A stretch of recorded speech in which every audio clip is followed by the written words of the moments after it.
नारायणं नमस्कृत्य नरं चैव नरोत्तमं देवीं सरस्वतीं व्यासं ततो जयमुदीरयेत्।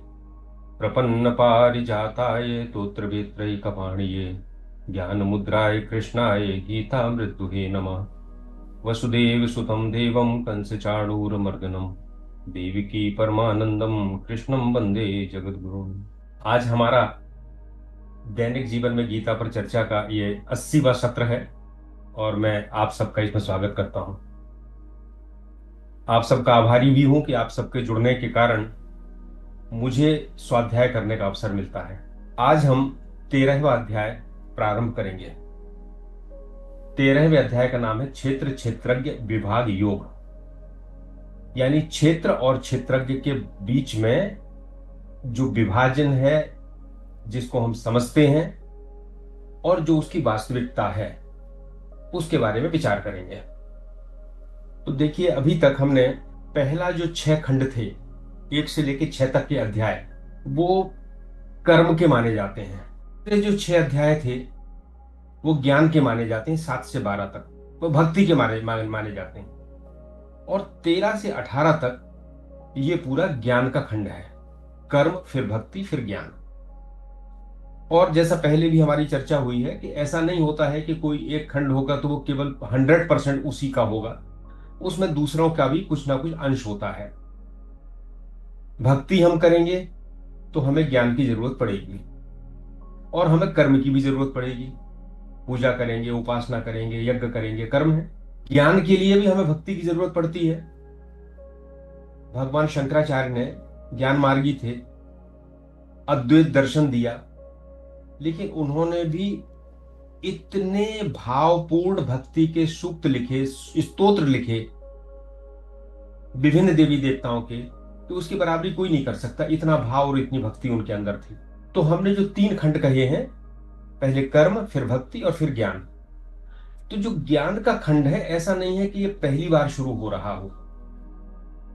इसके पहले 7वें अध्याय में ज्ञान विज्ञान योग आया था। फिर 8वें में अक्षर ब्रह्म योग आया था और इसमें ज्ञान की चर्चा थी। 7वें अध्याय की हम अगर चौथा और 5वां श्लोक देखें, मेरे पास गीता है, तो हम देखेंगे कि भगवान ने चौथे श्लोक में कहा था, भूमि रापो नलो वायु खम मनो बुधिरेव च अहंकार इतियम में भिन्ना प्रकृतिर अष्टधा। ये पृथ्वी, जल, अग्नि, आकाश, वायु, ये 5 तत्व, मन, बुद्धि और अहंकार, 8 चीजों से मिलकर मेरी प्रकृति बनी है।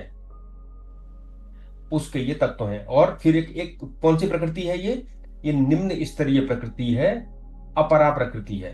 भगवान कहते थे अगले श्लोक में, अप्रेयम इतस्त्वन्याम प्रकृतिम विद्धि में पराम जीव भूता महाबाहो येदम धार्यते जगत। भगवान कहते थे कि जो अभी मैंने बताई है, जिसमें 5 तत्व हैं, मन, बुद्धि और अहंकार है, ये तो मेरी निम्न प्रकृति है, अपरा प्रकृति है। अब तुम इससे एक उच्च परा प्रकृति को भी समझो, जो प्राणियों का जीवन है और जिसके द्वारा यह सारा संसार थमा हुआ है। सो उन्होंने अपरा और परा 2 प्रकृतियां बताई थी और उसी को अब यहां पे क्षेत्र और क्षेत्रज्ञ के रूप में उसका विस्तार कर रहे हैं। साधारण शब्दों में देखें, अपरा प्रकृति मेरा जो शरीर है, मेरी जो मन है, बुद्धि है, इंद्रियां हैं, ये सारे अहंकार हैं, ये सारे अपरा प्रकृति हैं, यानी ये प्रकृति के अंश हैं और जड़ हैं। और इसके अंदर जो आत्मा है, जीव है, चेतनता है, चेतन है, जो वह ईश्वर का रूप है। सो उसको कहा था परा, ईश्वर के रूप को, और इसको कहा था अपरा। अब यहां इसको कहते हैं क्षेत्रज्ञ और भगवान का जो रूप है, इसको कहते हैं क्षेत्र, और भगवान का जो रूप है उसको कहते हैं क्षेत्रज्ञ। आज के इस चर्चा में हम लोग कुछ स्लाइडों का उपयोग करेंगे, क्योंकि ये, और स्लाइड्स में आप सबको शेयर करूंगा, क्योंकि ये ऐसा विषय है कि केवल बोलते बोलते आपके सामने जब तक चार्ट नहीं होगा, पहले हमको सारी चीजें बुद्धि से ही समझना पड़ती हैं, याद करना पड़ती हैं। इसलिए तुलसीदास जी कहते हैं ना, शास्त्र सुचिंतित पुनि पुनि देखिए, क्योंकि एक बार शास्त्र पढ़ने के बाद विस्मृति हो जाती है, वो याद से हट जाता है। इसलिए शास्त्रों को बार बार पढ़कर उनको बुद्धि में दृढ़ करना पड़ता है। जब बुद्धि में दृढ़ होते हैं तो फिर वो हमारे व्यवहार में आना शुरू होते हैं, और जब जीवन में आते हैं तो फिर वो अंदर उतर जाते हैं, फिर वो एक बोध बन जाता है। सो हम लोग स्लाइड्स के माध्यम से आज बात करेंगे और ये सब देखेंगे कि ये जो क्षेत्र और क्षेत्रज्ञ है, जो संसार और ईश्वर है, जो अपरा और परा प्रकृति है, जो असत और सत है, ये सब इसके अंदर जाएंगे, इसका एनालिसिस करेंगे वेदांत के अनुसार। तो हम व्यवहार की जो दशा होती है जिसमें हम संसार में व्यवहार करते हैं, हम सब अपने को अलग मानते हैं और ईश्वर को अलग मानते हैं। ये हमारा यही अज्ञान है हमारा, और ये सबके लिए है, किसी एक के लिए नहीं। जो बौद्धिक रूप से समझते भी हैं वो भी व्यवहार में अलग अलग ही मानते हैं, मेरा घर, मेरा परिवार, मेरा सब कुछ। सो इसमें क्षेत्र और क्षेत्रज्ञ में भगवान ने इन दोनों को बहुत विस्तार से बताया है। हालांकि भगवान तो कहते हैं, आगे कहेंगे, संक्षेप में बता रहा हूं, पर उस संक्षेप का विस्तार हम लोग करते हैं ब्रह्म सूत्र के द्वारा, उपनिषदों के द्वारा और दूसरी चीजों के द्वारा। तो भगवान ने इसके बारे में अलग अलग करके बताया, जड़ और चेतन के बारे में, अपरा और परा के बारे में, और जड़ के अंदर जो शरीर है, इसकी जो तत्व है, ये किससे बना है, और केवल ये पंच तत्वों से नहीं बना। कुछ अनुभूतियां जो होती हैं, हमारा मन है, बुद्धि है, चित्त है, अहंकार है, ये सब भी इसके अंश हैं, इसके पार्ट हैं। अब आप कहेंगे कि हमें इन सब चीजों को जानने की आवश्यकता क्या है? आवश्यकता यह है कि हमने जब गलत समझा और हमने अपने आप को शरीर मान लिया, हमारे अंदर जो भगवान का, ब्रह्म का जो जो एक परछाई है, आत्मा है, उसने अपने आप को शरीर मान लिया, तो क्या हुआ? शरीर के जितने दोष थे, जितने द्वंद्व थे, काम, क्रोध, चिंता, जन्म, मृत्यु, ये सारा उसने अपने आप को समझ लिया, और यही हमारा संसार में परेशान होने का कारण है। अब अगर हम इसको पृथक पृथक समझ जाते हैं, हम समझ जाते हैं कि जो जन्म है, जो मृत्यु है, जो वृद्धावस्था है, जो सुख है, जो दुख है, जो राग है, जो द्वेष है, यह शरीर के हैं, संसार के हैं, मैं इससे पृथक हूं। जैसे ही मेरे मन में अनुभूति होती है, वैसे ही संसार तो वैसे ही चलेगा, सुख दुख तो आएंगे, इनसे छुटकारे पाने का कोई उपाय नहीं है, ये तो प्रारब्ध के अनुसार और कर्म के अनुसार आएंगे। परंतु अगर हम इस साक्षी भाव में चले जाते हैं तो ये हमको पीड़ित करना बंद कर देते हैं, और भगवान यही चाहते हैं कि आप इस अंतर को समझें। अब आखिरी बात, हम कहते हैं कि क्षेत्र और क्षेत्रज्ञ दोनों का ज्ञान होना चाहिए, अपरा और परा दोनों का होना चाहिए। क्यों भाई, एक से क्यों काम नहीं चल सकता? हम केवल भगवान भगवान को समझ लें, हम ना समझे अपरा को, हम ना समझे संसार को, तो क्या कमी है? इसके दो उदाहरण उत्तर में दूंगा। पहला, जब तक हम दो विरोधी चीजों को नहीं समझते हैं या पूरक चीजों को नहीं समझते हैं, तब तक हम सत्य तक नहीं पहुंच सकते। जैसे वेदांत का बड़ा प्रसिद्ध उदाहरण है रस्सी और सर्प, रज्जू और सर्प। अब अंधेरे में हमें कोई लंबी चीज दिखाई दी, तो हमारे मन ने कहा कि पता नहीं ये रस्सी है या सर्प है, और बुद्धि ने निश्चय कर लिया कि ये तो रस्सी है या सर्प है। अब मान लीजिए मैं रस्सी या सर्प में से केवल किसी एक ही चीज को जानूंगा, तो मैं वास्तविकता नहीं पहचान पाऊंगा, क्योंकि मैं तो एक ही चीज को जानता हूं। सर्प होगा तब भी मैं उसको रस्सी बोलूंगा, वो सर्प है, और रस्सी को भी रस्सी बोलूंगा। और इसकी उल्टी बात करें, रस्सी को नहीं जानते, सर्प को जानते हैं, तो हर रस्सी ही हमें सर्प दिखेगी, जो गलत होगा। हमें रस्सी भी समझना है और सर्प भी समझना है, तभी हमें पता चलेगा कि जो अंधेरे में दिख रही वस्तु है वो रस्सी है या सर्प है, ये बुद्धि निश्चय कर पाएगी। जब हम संसार को समझेंगे, इसके स्वरूप को समझेंगे और ईश्वर को समझेंगे, तब हमारे मन में ये बात दृढ़ हो पाएगी कि मैं क्या हूं, मेरा शरीर क्या है और इस संसार क्या है। दूसरा, हमारे चार पुरुषार्थ होते हैं, आपने सबने सुना होगा, धर्म, अर्थ, काम और मोक्ष। हमारी पूरी संस्कृति में कामनाओं की पूर्ति को भी कहीं बुरा नहीं किया गया, कहा गया, अगर वो धर्म सम्मत है तो कामनाओं की पूर्ति को भी हाँ कहा गया है। क्यों? क्योंकि ये धर्म, अर्थ और काम तीनों संसार के हिस्से हैं। आपको लगेगा मैं धर्म संसार का हिस्सा कैसे हो सकता है? धर्म का मतलब ऐसा कुछ करते हैं जो हमें आध्यात्म की ओर ले जाता है, ईश्वर की ओर ले जाता है, वो धर्म है। और वो सारा का सारा संसार में ही होता है। ध्यान हो, पूजा हो, तप हो, यज्ञ हो, जप हो, जो कुछ भी होता है वो संसार में ही होता है। लेकिन इसका परिणाम जो होता है वो अध्यात्म है, ईश्वर है, उसको कहते हैं परम पुरुषार्थ, उसको कहते हैं मोक्ष। सो धर्म, अर्थ, काम और मोक्ष के तीन हिस्से तो संसार के हैं और एक हिस्सा परमात्मा का है। तीन हिस्से अपरा के हैं, एक हिस्सा परा का है। तीन हिस्से जगत के हैं, एक हिस्सा परमात्मा का है। अब उस तक अगर जाना है तो ये तीन भी हमें समझना होंगे, केवल एक से काम नहीं चल सकता। इसलिए भगवान ने क्षेत्र क्षेत्रक विभाग में दोनों का ज्ञान कराया। ये बहुत महत्वपूर्ण विभाग अध्याय है गीता का 13वां। अब विशेष बात यह है कि जो हम अभी बात करेंगे ये मुख्य रूप से वो बात करेंगे जो भगवान शंकराचार्य जी ने भाष्य में लिखी है अद्वैत के रूप में। क्योंकि हम अधिकतर, क्योंकि देखिए इसमें इतने तरह की व्याख्याएं हैं। इसी अध्याय की द्वैतवादी व्याख्या भी है, इसी अध्याय की विशिष्टा द्वैतवादी व्याख्या भी है, इसी अध्याय की द्वैतवादी व्याख्या भी है। जितने दर्शन है सबने व्याख्या की है और कहा है कि हमारे हिसाब से ही सही है।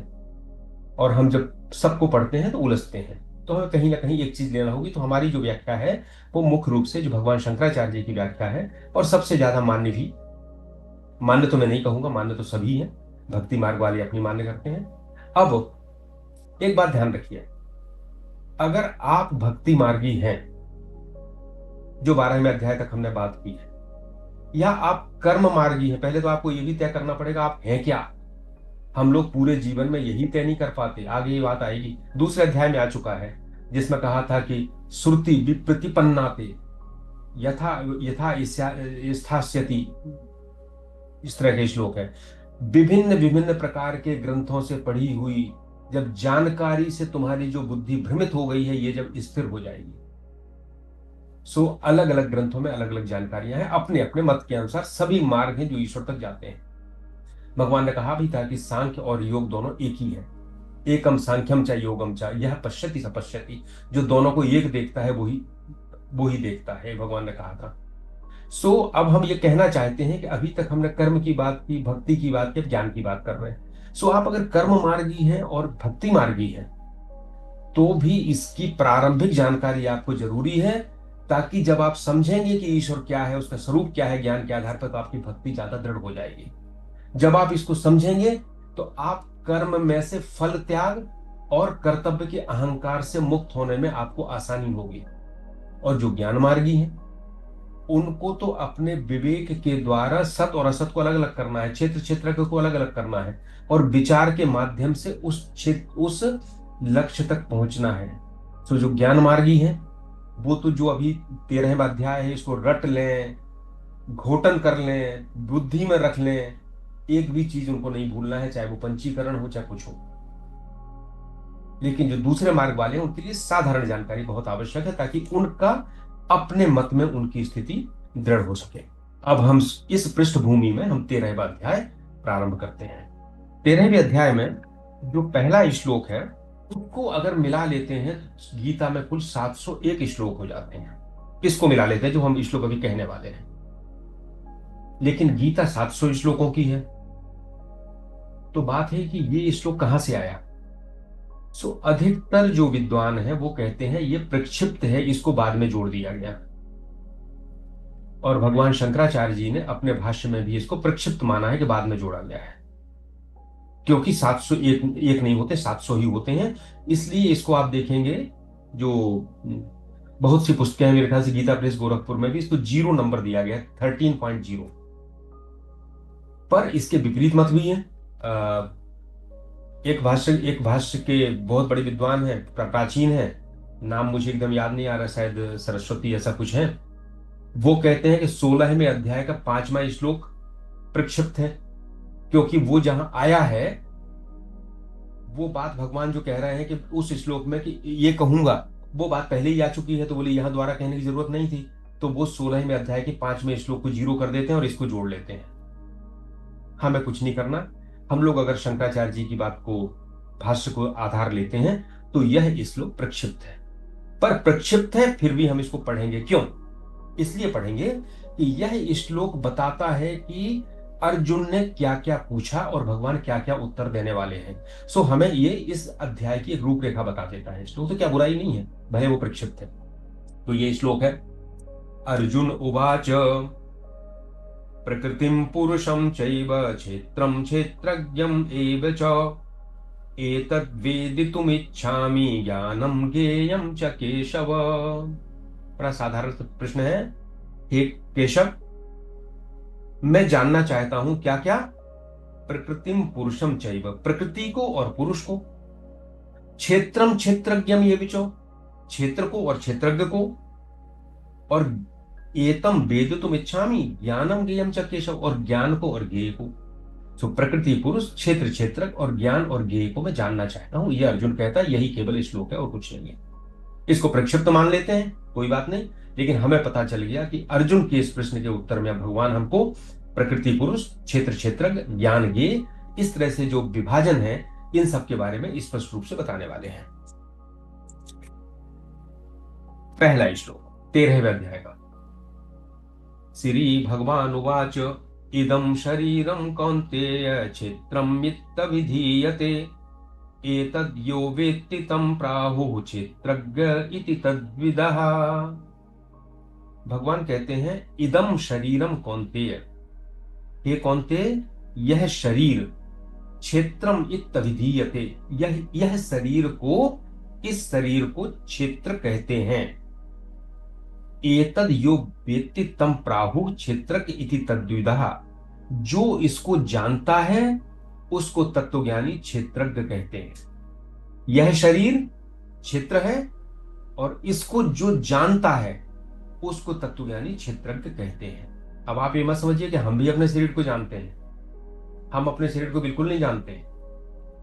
हमें तो ये भी नहीं पता कि हमारे शरीर के अंदर कितने करोड़ों करोड़ों जीवन चल रहे हैं, जीवाणुओं के रूप में, बैक्टीरिया के रूप में। हमें तो ये भी नहीं पता कि हमारा हार्ट किस दिन काम करना बंद कर देगा।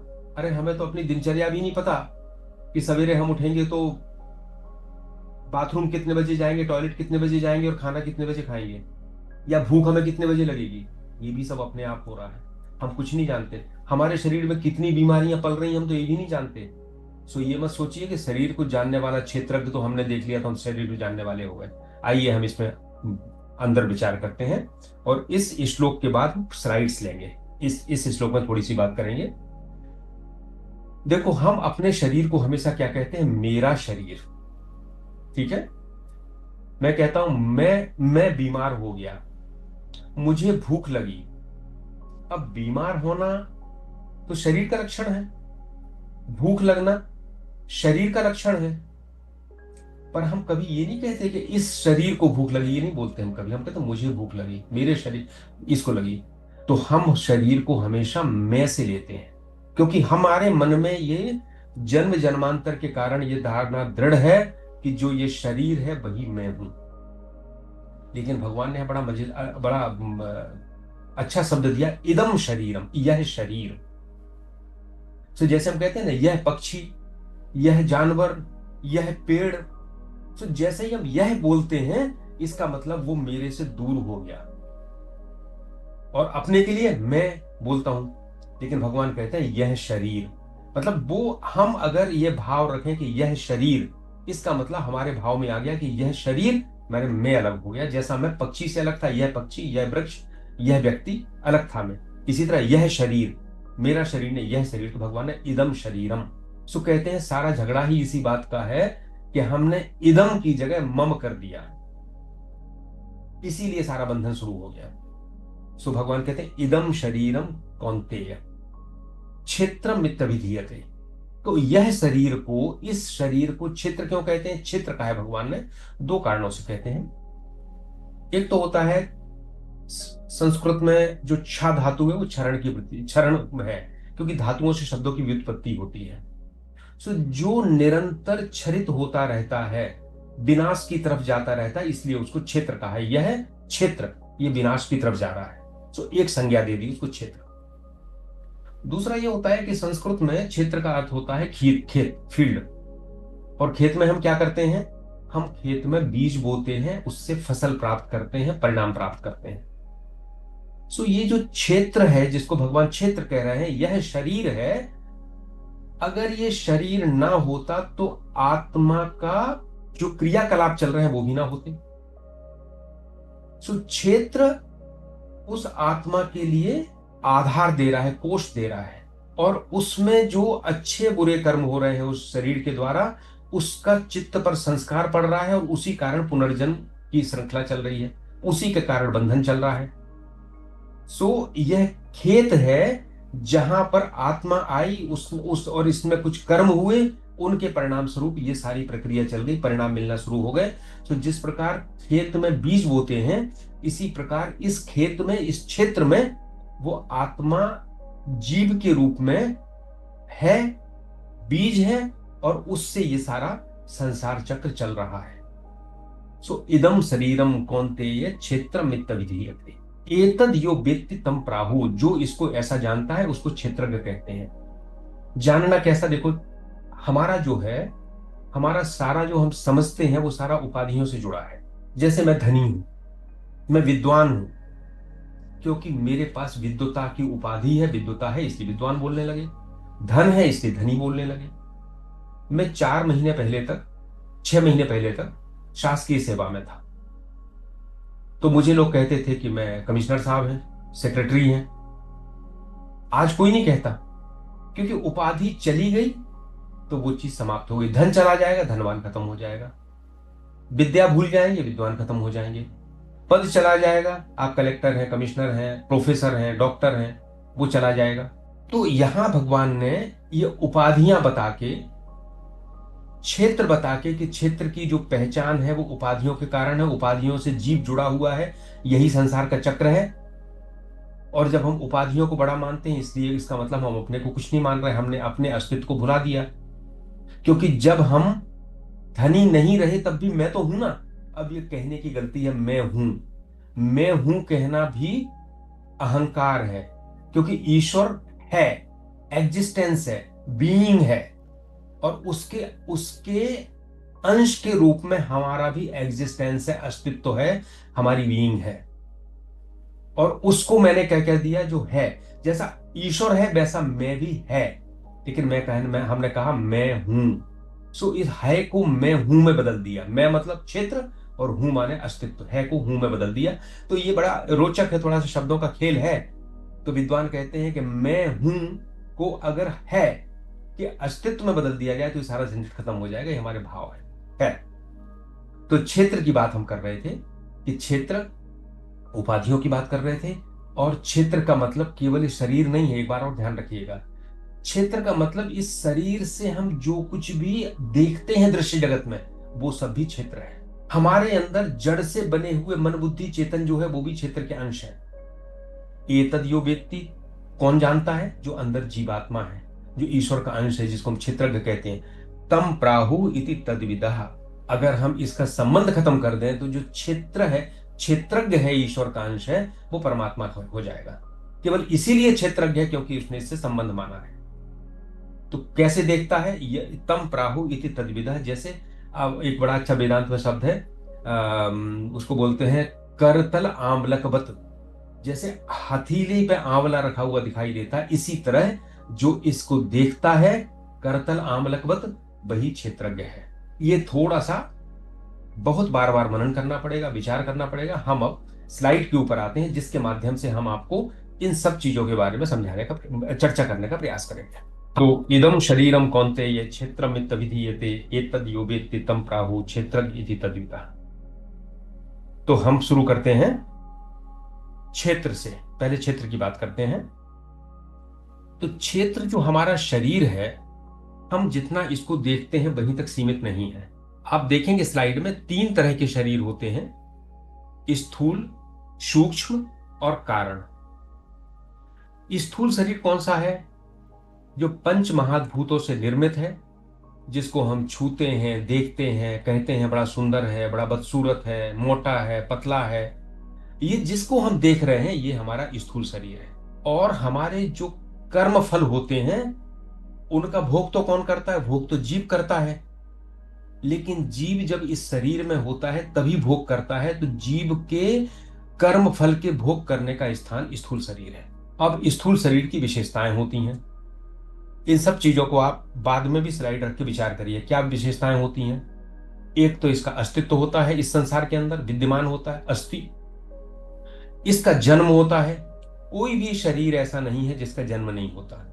और शरीर का मतलब, क्षेत्र का मतलब, पशु पक्षी भी है, वृक्ष भी है, पत्थर भी है, कुछ भी है, जल भी है, उसका कभी ना कभी जन्म हुआ है। तो शरीर होता है, इसमें चेतना होती है, तो इसमें वृद्धि भी होती है। वृद्धि के बाद इसमें परिवर्तन भी होता है एक से दूसरे में। हम बालक थे, फिर युवा हुए, फिर वृद्ध हुए। हर क्षण हमारी कोशिकाओं में परिवर्तन हो रहा है। वैज्ञानिक कहते हैं कि 12 साल में तो हमारा पूरा शरीर की हर कोशिका ही बदल चुकी होती है। सो अस्थि है, जन्म है, वृद्धि है, परिवर्तन है और क्षय है। धीरे धीरे करके ये क्षरित होता है, अपक्षय होता है और बाद में पूरी तरह से नष्ट हो जाता है। तो जिसमें ये 6 तरह की विकृतियां हैं वो क्षेत्र है। अब यह आत्मा से पृथक है। कैसे? आत्मा को कहते हैं सत, चित और आनंद। सत मतलब जिसका हमेशा अस्तित्व रहता है, ब्रह्म का हमेशा अस्तित्व है। शरीर नश्वर है, मिट जाता है, तो इसका सत नहीं हो सकता ये। चित, चित का मतलब होता है चेतना। हमारी मृत्यु हो जाती है, चेतना खत्म हो जाती है, शरीर वहीं पड़ा रह जाता है, जड़ है। हम इसको चित नहीं कह सकते, इसमें इसमें चेतना इसकी नहीं है, कहीं से आई है कुछ समय के लिए। और आनंद, आनंद उसमें होता है जो हमेशा रहता है, कभी नष्ट नहीं होता। ये तो निरंतर नष्ट होता जा रहा है, इसमें आनंद कैसे होगा? सो ये हम तर्क के द्वारा, विद्वानों ने, ज्ञान मार्गियों ने सत, चित और आनंद तीनों से स्थूल शरीर को अलग कर दिया। इसका अस्तित्व जगत में है, इसको कहते हैं स्थूल शरीर। पंच महाभूतों से निर्मित, हम उसकी बात अभी करेंगे। कर्मफल भोगने का स्थान, 6 विकार, आत्मा से पृथक और संसार में स्थित, ये है स्थूल शरीर। देखिए, क्षेत्र की जो हमने बात की थी उसमें स्थूल भी है, सूक्ष्म भी है और कारण भी है। अब इस स्थूल शरीर के अंदर एक सूक्ष्म शरीर होता है। सूक्ष्म शरीर क्या होता है? ये अपंचीकृत महाभूतों से निर्मित है और स्थूल शरीर पंचीकृत महाभूतों से था। अभी हम पंचीकृत और अपंचीकृत की भी बात करेंगे, उसकी भी स्लाइड दिखाएंगे। तो सूक्ष्म शरीर सूक्ष्म होता है, हालांकि वह भी महाभूतों का हिस्सा है। अब जैसे शरीर कर्म फल भोगने का स्थान था, तो सूक्ष्म शरीर कर्म फल भोगने का साधन है। देखिए, हमें दुख हुआ, किसी ने, हमें चोट लग गई, मारा किसी ने, दुख हुआ, तो चोट तो शरीर पर लगी, तो स्थान तो शरीर हो गया, लेकिन दुख किसको होगा? मन को होगा, बुद्धि को होगा, अंदर होगा, बुरा लगेगा, कष्ट होगा। वो क्या है? सूक्ष्म शरीर। सुख भोगने का जो साधन है, जो उपकरण है, इस उपकरण के माध्यम से ही जीव इसमें जुड़ के ही ये सब चीजों को भोगता है। और ये बनता कैसे है सूक्ष्म शरीर? स्थूल की तो हमने बात कर ली थी। ये 5 ज्ञानेंद्रियां, 5 कर्मेंद्रियां, 5 प्राण और मन और बुद्धि, इन 17 चीजों से मिलकर बना हुआ है। और ये कहां रहता है? ये भी स्थूल शरीर के अंदर रहता है, इसको कहते हैं सूक्ष्म शरीर। और एक होता है कारण शरीर। कारण शरीर है, ये संसार में हम क्यों हैं, इसका कारण क्या है? तो वेदांत कहते हैं इसका कारण है अज्ञान। क्योंकि आत्मा ने इस शरीर में आके अज्ञान के कारण शरीर को अपना समझ लिया, उसके साथ एक ग्रंथि बना ली जिसको हम कहते हैं चित्त जड़ ग्रंथि, चेतन और जड़ की ग्रंथि, और उसका कारण है अज्ञान। अभी हम इसकी और बात करेंगे। तो इसको कहते हैं कारण शरीर। तो उस अज्ञान के कारण ही इन 2 शरीरों का अस्तित्व है। जैसे घड़ा है, तो घड़ा मिट्टी से बना है, तो मिट्टी के कारण ही घड़े का अस्तित्व है। मिट्टी से घड़ा से मिट्टी हटा लेंगे, घड़े का अस्तित्व खत्म हो जाएगा। इसी तरह कारण शरीर। और जब ज्ञान हो जाता है, ज्ञान मार्गियों के अनुसार, तो अज्ञान खत्म हो जाता है, कारण शरीर खत्म हो जाता है, तो ये सारा प्रपंच खत्म हो जाता है, जन्म मरण खत्म हो जाता है। तो शरीर जो, जिसको क्षेत्र कहा है, उसके 3 भाग हैं, स्थूल शरीर, कारण, सूक्ष्म शरीर और कारण शरीर। जब मृत्यु होती है, हमने 7वें अध्याय में पढ़ा था, या मुझे लगता है शायद आगे आएगा, मुझे एकदम स्मरण नहीं आ रहा है, तब स्थूल शरीर तो यहीं रह जाता है, लेकिन सूक्ष्म शरीर कारण शरीर के साथ मिलके अगले जन्म की यात्रा पे निकल जाता है। जीव जीव सूक्ष्म शरीर और कारण शरीर को लेकर अगले जन्म की यात्रा पे निकल जाता है, और सूक्ष्म शरीर में प्राण होता है, बुद्धि होता है, उसका अंश है। सो वही संस्कार लेके वो अगले जन्म में जन्म लेता है। आगे चलते तीनों शरीरों के कोष होते हैं इनके। अब ये केवल शरीर तीन तक ही सीमित नहीं है, इसके अंदर भी इनके भाग हैं। चलिए हम इस पर चर्चा करते हैं। पहला है स्थूल शरीर, इसमें केवल एक ही कोष होता है और उसका नाम होता है अन्नमय कोष। अन्नमय कोष क्योंकि ये अन्न से बनता है। हमारे माता पिता भी अन्न खाते हैं, उससे ही रज और वीर बनता है और उससे ही इस शरीर की उत्पत्ति होती है। तो जो स्थूल शरीर है वो अंत में जाके आप कहीं तक भी इसको लेते चले जाएंगे तो पता चलेगा अन्न के द्वारा ही ये पैदा हुआ है, इसलिए इसको कहते हैं अन्नमय कोष। और अन्न को खा के इसकी वृद्धि होती है। हम जब पैदा हुए थे तो 3-4 किलो के थे, आज हम लोग बड़े हो गए तो 50 किलो के हो गए, 80 किलो के हो गए। तो वृद्धि कैसे हुई? अन्न को खा के ही वृद्धि हुई है। और जब समाप्त हो जाएगा तो फिर ये पंच तत्वों में मिल जाएगा, मिट्टी मिट्टी में मिल जाएगी, पानी पानी में मिल जाएगा, और उसी से फिर अन्न पैदा होगा जो अगले स्थूल शरीर को जन्म देगा। सो स्थूल शरीर की यात्रा इस प्रकृति से शुरू होती है, प्रकृति में ही समाप्त हो जाती है, और उस साइकिल को वो आगे बढ़ा देता है। इसको कहते हैं अन्नमय कोष। एक ही कोष होता है और कोई कोष नहीं होता इसमें। तो हम मोटे हैं, पतले हैं, स्त्री हैं, पुरुष हैं, ये क्या है? उस शरीर की संरचना में ही तो अंतर है स्त्री और पुरुष में, मोटे और पतले में, काले और गोरे में, और तो कोई फर्क नहीं है। अंदर आत्मा तो वही है। तो जब हम अपने आप को केवल यहीं तक सीमित रखते हैं कि मैं स्त्री हूं, पुरुष हूं, मोटा हूं, पतला हूं, सुंदर हूं, बदसूरत हूं, गोरा हूं, काला हूं, इसका मतलब हम स्थूल शरीर के स्तर पर ही जी रहे हैं, उससे ऊपर नहीं उठे। अन्नमय कोष के स्तर पर ही हम बात कर रहे हैं। अब इससे उच्च स्तर है, वो है सूक्ष्म शरीर। सूक्ष्म शरीर में 3 कोष होते हैं, मतलब उसके उप विभाजन समझो आप, 3 खंड होते हैं। प्राणमय कोष, मनोमय कोष और विज्ञानमय कोष। प्राणमय कोष क्या होता है? देखो हम चीजों को अनुभव तो करते हैं। देखिए हमारे अंदर प्राण है, ऊर्जा है, इसको अनुभव करते हैं। हमारे अंदर मन है, इसको हम अनुभव करते हैं, हम खुश होते हैं, दुखी होते हैं। हमारे अंदर ज्ञान भी है, हम समझते हैं हाँ ये ऐसा है, ये ऐसा है, किसी में कम है, किसी में ज्यादा है, तो हमारे अंदर ज्ञान भी है। तो हम ये जो सभी चीजें अपने अंदर अनुभव कर रहे हैं, उन्हीं चीजों को तत्व ज्ञानियों ने समझ के हमको समझाने के लिए ये सब चीजें बताई हैं। हमारा कोई भी ग्रंथ ऐसा नहीं है कि कोई ऊपर से देवदूत उतरा या कोई उतरा और उसने कह दिया कि तुमको ये करना है, और हमने उसको आंख बंद करके करना शुरू कर दिया, कट्टर हो गए। नहीं, हर चीज का लॉजिक है, हर चीज का लॉजिक आपको इसी संसार में, इसी शरीर में और इसी संसार में मिलता है। तो आप कहोगे सूक्ष्म शरीर में यार कैसे, ये तो गलत बोल रहे, 3 कोष नहीं होते। आप विचार कर लीजिए, आपके अंदर ऊर्जा है, आपके अंदर मन है और आपके अंदर समझ है, और कुछ मिलेगा नहीं आपको। तो प्राणमय कोष, तो प्राणमय कोष किससे बना है? 5 प्राण और 5 कर्मेंद्रियों से मिलके ये कोष बना है। हम अभी प्राणों की भी बात करेंगे, ज्ञानेंद्रियों की भी बात करेंगे और कर्मेंद्रियों की भी बात करेंगे, और मुझे लगता है शायद हमको इसमें 1-2 सेशन और अपन लोगों को चर्चा करना पड़ेगी।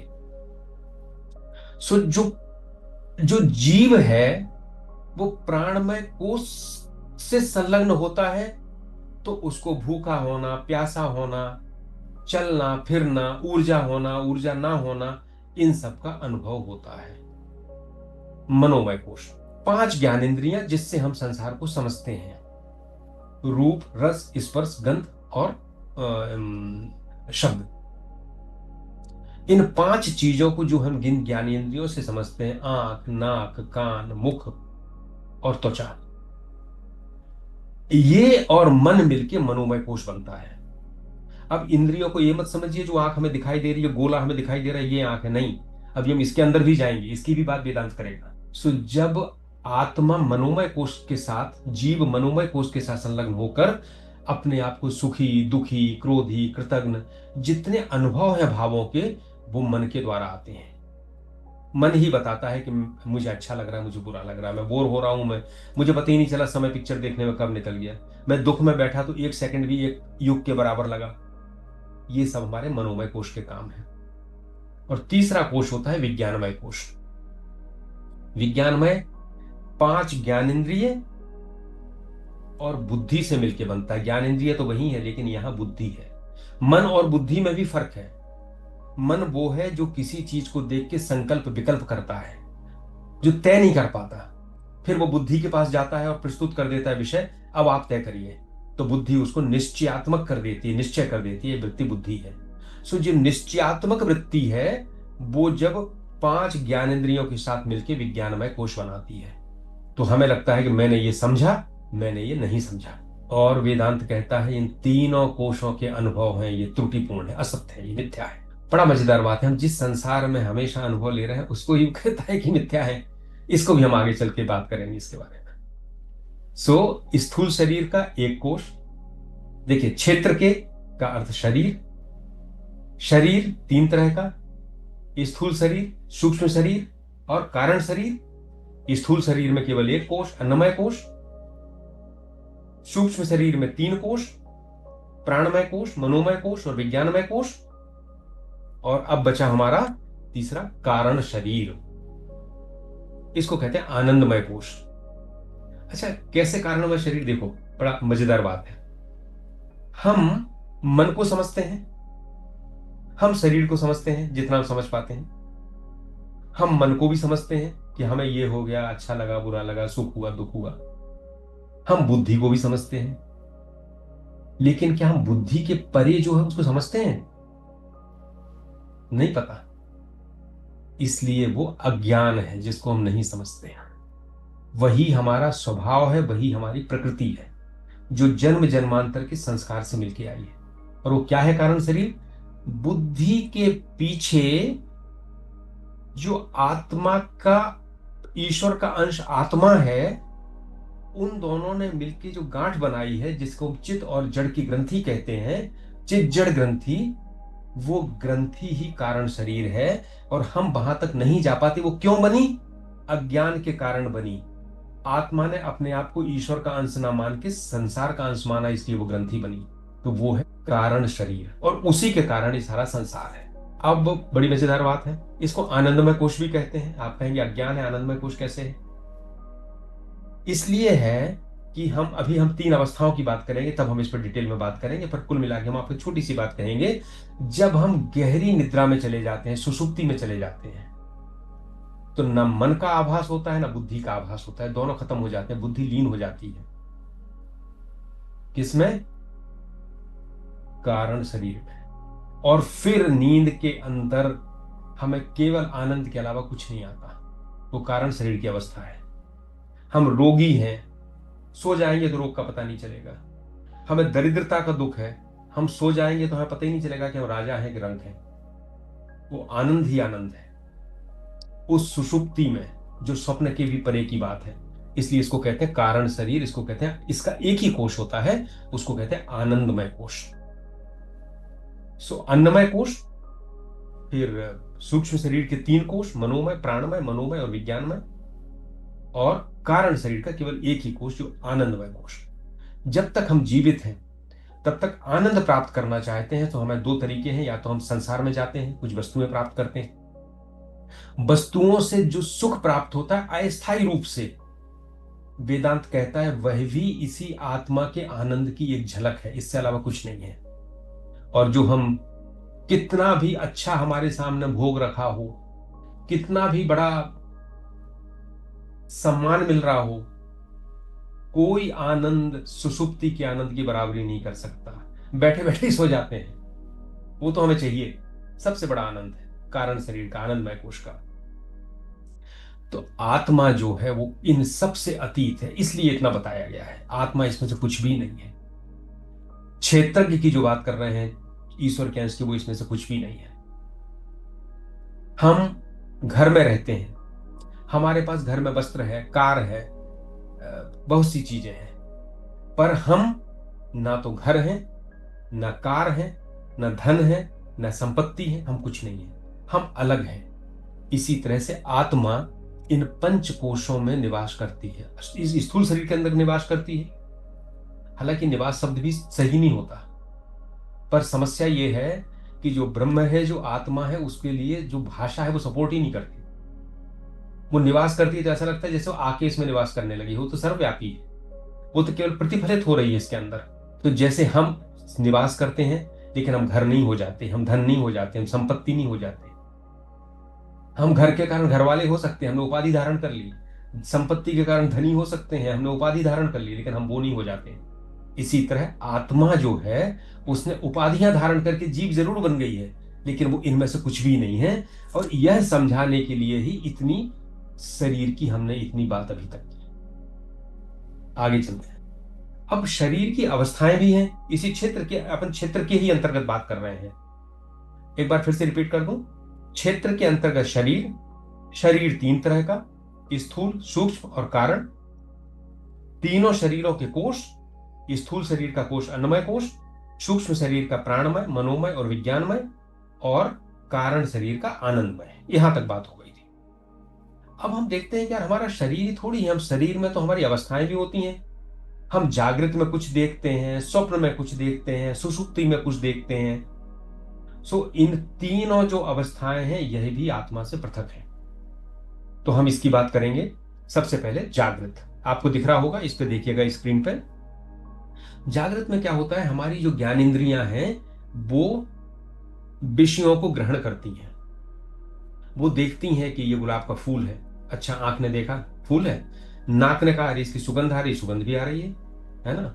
हमें शब्द भी सुनाई दे रहा है, हम कुछ खाते हैं तो रस भी आता है, और हम कुछ चीज छूते हैं तो पता चलता है कि स्पर्श भी होता है। सारी ज्ञान इंद्रियों ने विषय ले लिए। पर आप कोशिश सोचिए कि क्या सोने में ये होता है?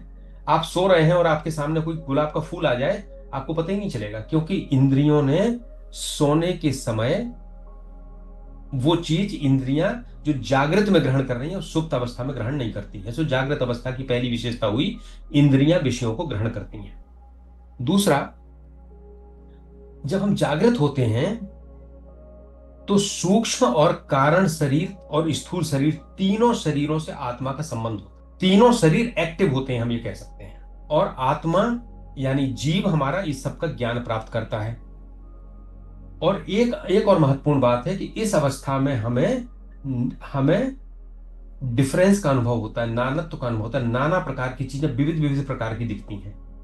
हमें दिखता है सब चीजें अलग हैं, मेरी कुर्सी अलग है, मेरा कंप्यूटर अलग है, ये वृक्ष अलग है, ये पक्षी अलग है, ये पौधा अलग है, ये पशु अलग है, मैं अलग हूं, मेरे संबंधी अलग हैं। सारी चीजें अलग अलग दिखती हैं। ये जागृत अवस्था में होता है। फिर दूसरी अवस्था होती है स्वप्न। स्वप्न में क्या होता है?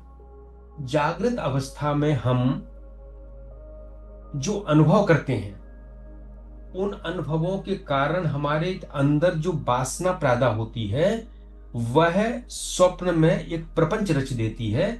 जो हमने सोचा था, जो चाहा था, जो कामनाएं थी, वो सारी उभर के सामने आ जाती हैं। और जब हम स्वप्न में होते हैं तो हमें स्वप्न ही सत्य लगता है, जब तक स्वप्न चलता है। और इस समय स्थूल शरीर से कोई तारतम्य नहीं बचता, केवल सूक्ष्म और कारण शरीर से ही आत्मा का तारतम्य बचता है।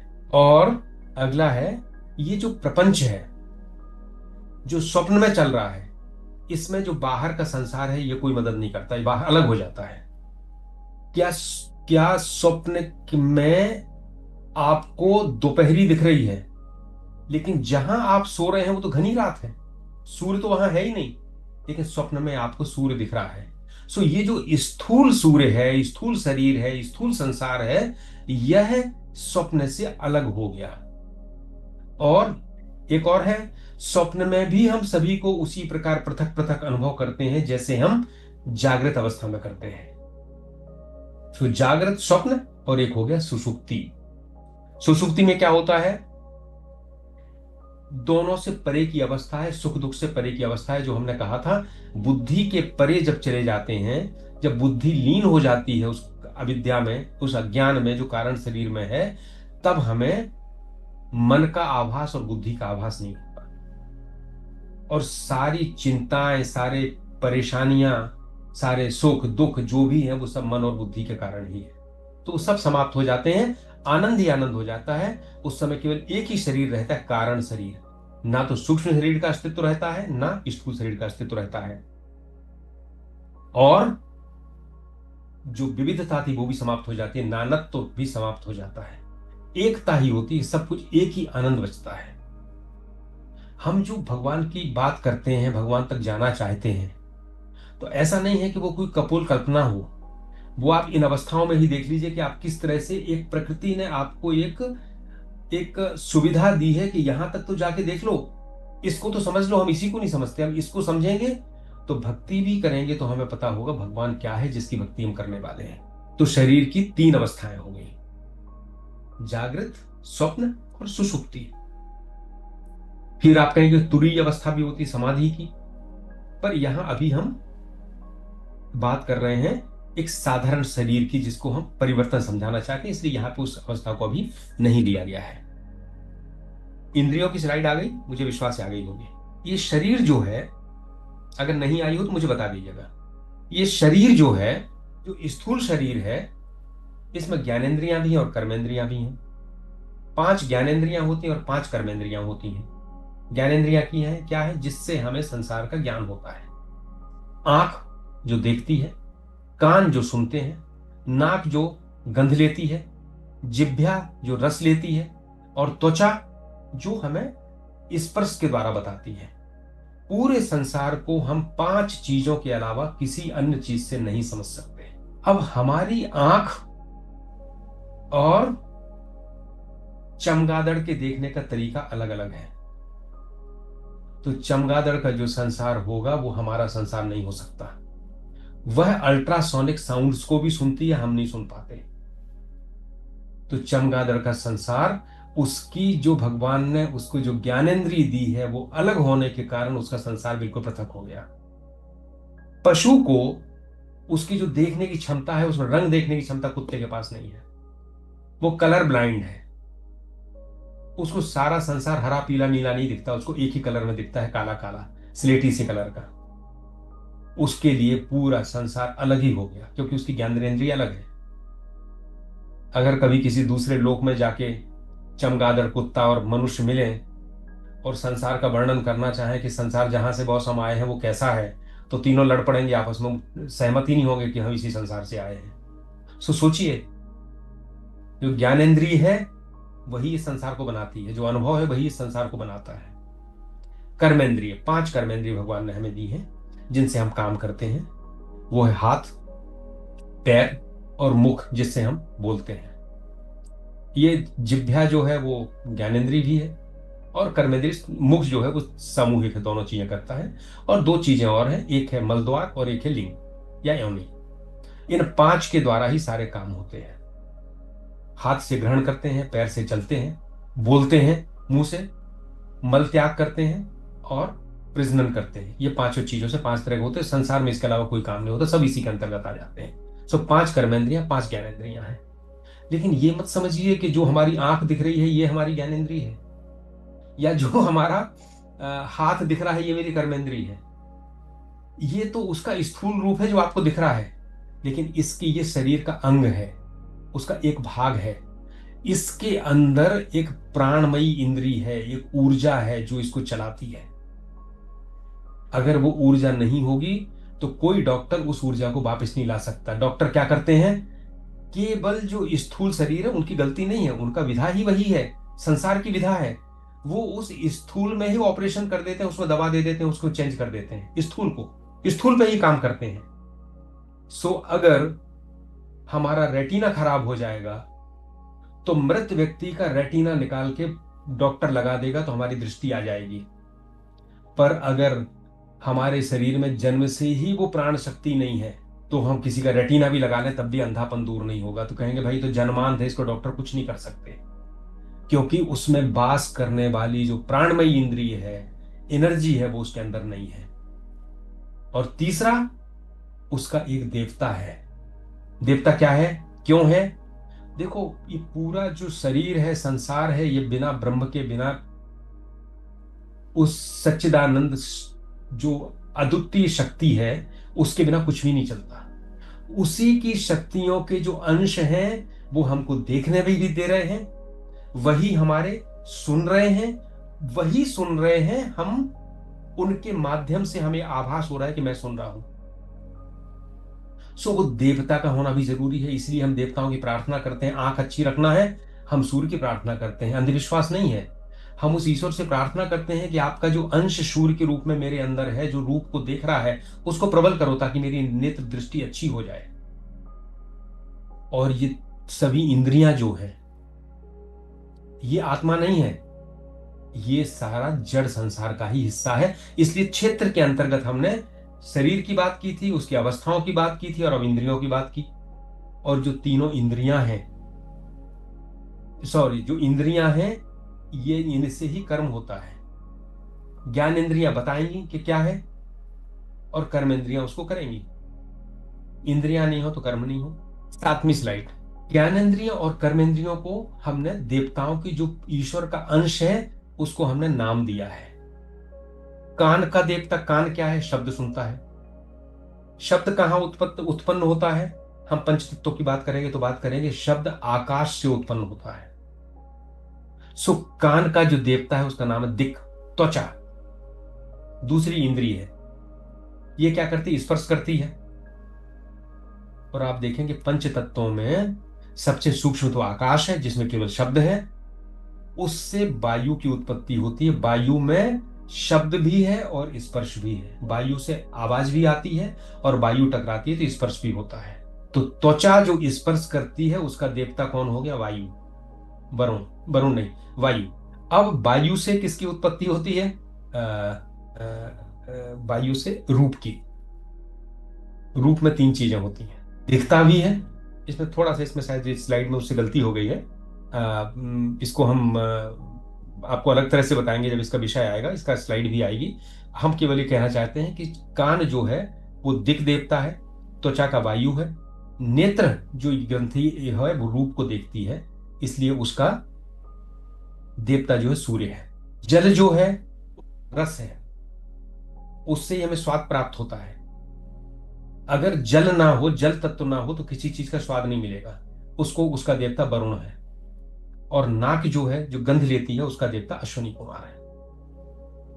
शब्द, स्पर्श, रूप, रस और गंध, इनको लेने के लिए कान, त्वचा, नेत्र, जिह्वा और नासिका, और इनके 5 देवता, यानी वो जो उस परमेश्वर के अंश हैं, जो हमारे अंदर रहते हैं और हमको ये कराते हैं। तो ज्ञानेंद्रियां। इसी तरह कर्मेंद्रियों के देवता होते हैं। बाक, मुंह, हम भाषण देते हैं, बोलते हैं, इसका देवता अग्नि। हाथ, हम वस्तु ग्रहण करते हैं, इसका देवता इंद्र। पैर से हम चलते हैं, उसका देवता विष्णु। मल त्याग करते हैं, उसका देवता यमराज, मृत्यु। और प्रजनन करते हैं, उसका देवता प्रजापति। प्रजापति से ही हम संसार की उत्पत्ति मानते हैं। अगली स्लाइड में मात्र हम इतनी बात करेंगे कि अभी हमने क्षेत्र की बात कर ली, और क्षेत्र में हमने इन सब चीजों की बात कर ली। इंद्र, शरीर की बात की, शरीर की अवस्थाओं की बात की, इंद्रियों की बात की। अब आत्मा क्या है? आत्मा मैं स्वयं हूं, और आत्मा के गुण सच्चित आनंद है। तीनों शरीरों से, पंच कोशों से, तीनों अवस्थाओं से जो परे है, वह आत्मा है। सो हम क्या कर रहे हैं? हम ना करते चले जा रहे हैं। हमने पहले शरीर को समझा, पंचकोशों को समझा, हमने कहा ना, ये आत्मा नहीं है। हमने तीनों अवस्थाओं को समझा, सुषुप्ति, जागृति और स्वप्न को समझा, और कहा नहीं, ये आत्मा नहीं है, उसको भी अलग कर दिया। तीनों शरीर अलग कर दिए, पंचकोश अलग कर दिए, अवस्थाएं अलग कर दी। अब हम कहते हैं इन सबको देखने वाला जो है वो आत्मा है। उस आत्मा को जानने की जो प्रक्रियाएं ज्ञान मार्ग के द्वारा है, वो कहते हैं कि इनको समझो, इस पर विचार करो, और जो सत्ता बचे इन सबको हटाने के बाद आपको अंदर महसूस हो, वो आपकी आत्मा है। हमें तीनों शरीरों पे विचार करना है, सभी कोशों पे विचार करना है, सभी अवस्थाओं पे विचार करना है, और ये पाना है कि ये सभी जड़ हैं। इसके अंदर जो है वो आत्मा है। उसको अनुभव करने के लिए कोई ग्रंथ मदद नहीं करता है। ग्रंथ केवल आपको जानकारी देते हैं। इसके बाद आपका आत्मानुभव। और कर्मयोग के बाद में जाते हैं, तो कर्मयोग में क्या करते हैं? कर्म करते हुए हम उसमें ये कहते हैं कि मैं कर्म नहीं कर रहा हूं, और फल की मुझे कोई आसक्ति नहीं है। तो हम इसी निष्कर्ष पे पहुंचते हैं जिस निष्कर्ष पे ज्ञान मार्गी पहुंचा था, जिसने विवेक और विचार के द्वारा इन जड़ चीजों को अलग करके चित्त आत्मा को अलग कर दिया था। और भक्ति मार्गी जब सब कुछ भगवान को समर्पित करता है, उसका कुछ नहीं है, तब भी वो इसी निष्कर्ष पे पहुंचता है, इसी ज्ञान पे पहुंचता है। तो आज समय हो गया है, हमारा केवल एक ही श्लोक आज हो पाया है 13वें अध्याय का। आगे जो दूसरा श्लोक है, आगे की स्लाइड्स जो 9वें की बात की है वो दूसरे श्लोक से संबंधित है, 5वें और 6वें से संबंधित है, उसको हम अगली बार लेंगे। आज बस इतना ही। इति श्री कृष्णार्पणमस्तु।